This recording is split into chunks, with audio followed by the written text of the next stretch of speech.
Hello.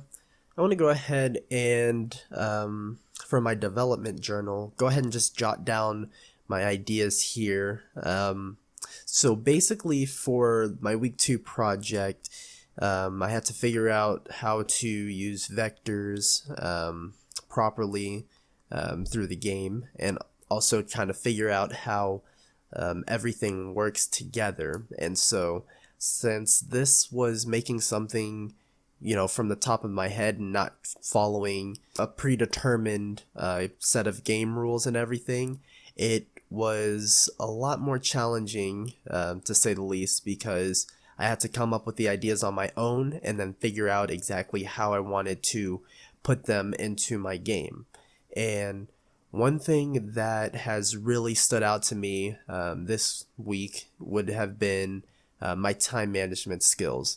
Going back to earlier classes where they give you the tools and they tell you about managing your time, I have not been using that as much as I could have, and that is something that is very detrimental, because when it came down to it, I didn't have the ability to make or to fix mistakes that I had made, which is something that I would have been able to do if I had managed my time and started working on it a lot sooner. For example, I wanted to add a play again button, but there was an issue where if I played again, once you destroyed the book, the enemies wouldn't spawn anymore.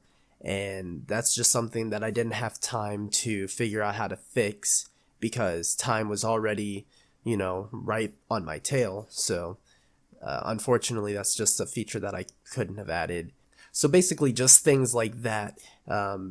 If I had more time, I would have been able to, come up with a workaround. Overall, it's kind of difficult, but once you put everything together, it really shows that, this is something that I can do. I just need to put in the time and the work to get it done properly.